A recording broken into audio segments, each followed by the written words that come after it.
Hey, hey, it's only pre-season. Well, is it pre-season? It's only Charity Shield. Are you bothered? Can I be a little bit shameless? Can I just enjoy this while I can? Hold that!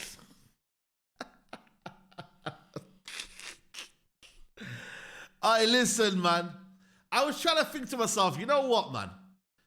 They say Charity Shield curse. They say if you win the Charity Shield, I think 8 out of 33 teams have only gone and won the Premier League after winning the Charity Shield.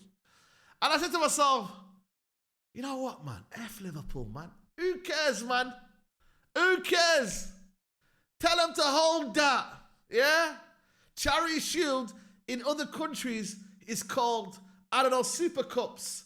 Them man call it whatever. Them man spice it up a little bit.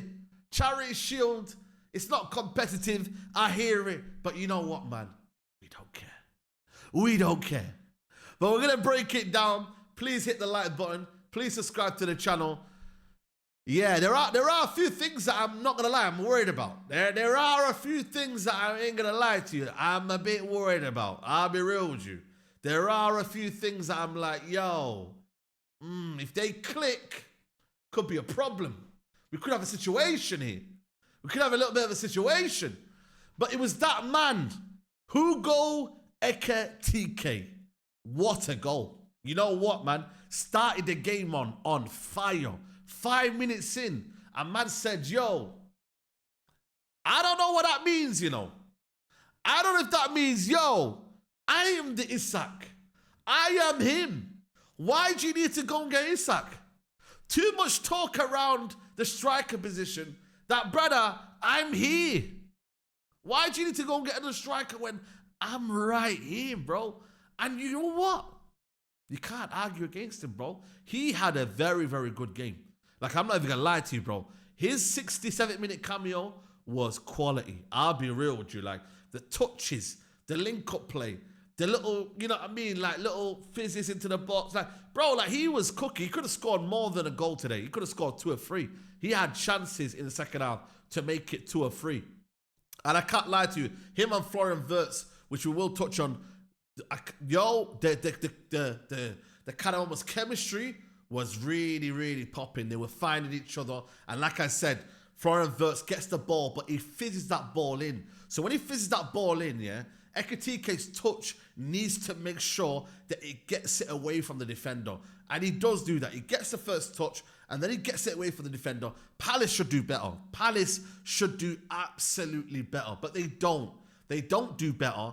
And then what happens is he literally places it into that far corner. And that, for me, yeah, you're going to see that a lot this season from Hugo Ekitique. Him kind of coming on that left-hand side and putting that ball into the far corner there. Not a lot of power. To be fair, it was decent power, but the placement, it's where Ekitike's kind of almost skill is at.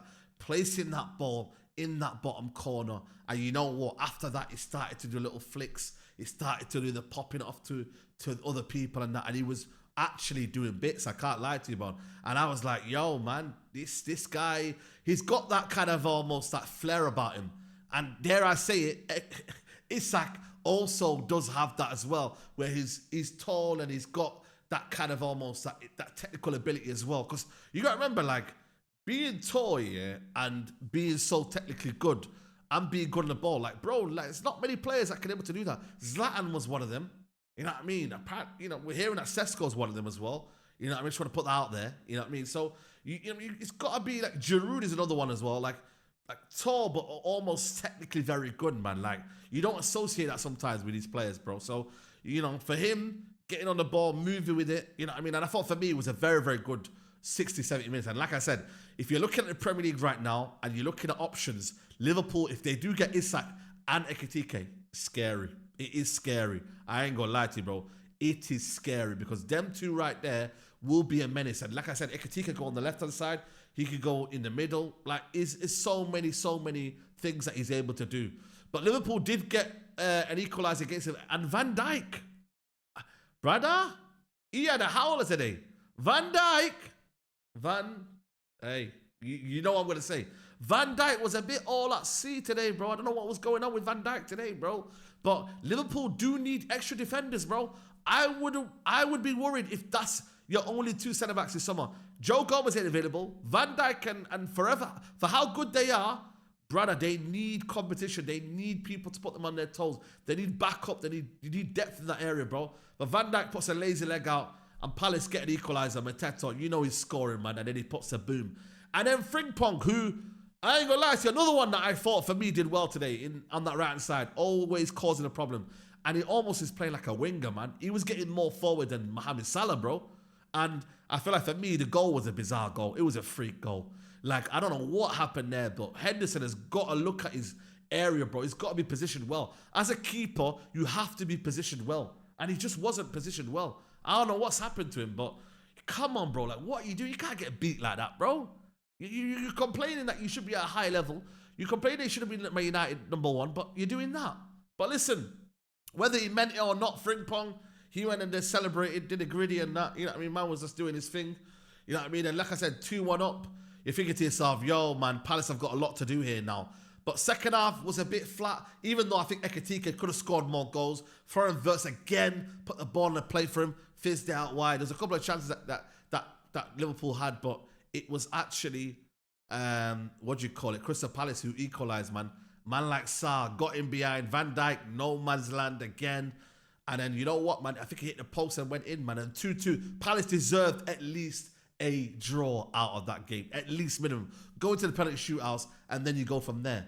And then you look at the penalty shootouts and you're thinking, yo, Liverpool do Liverpool know about this curse?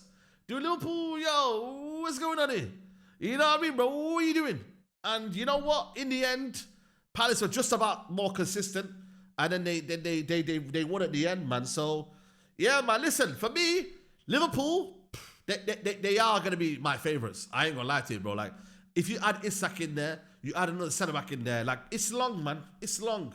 I ain't going to lie to you, bro. Because when Florian Wirtz and Ekitique and Isak find the communication, and when Salah gets into the speed of things, and when Gravenberch and McAllister come in there, I think it's a wrap, guys. I really, really think it's a wrap for the Premier League, bro.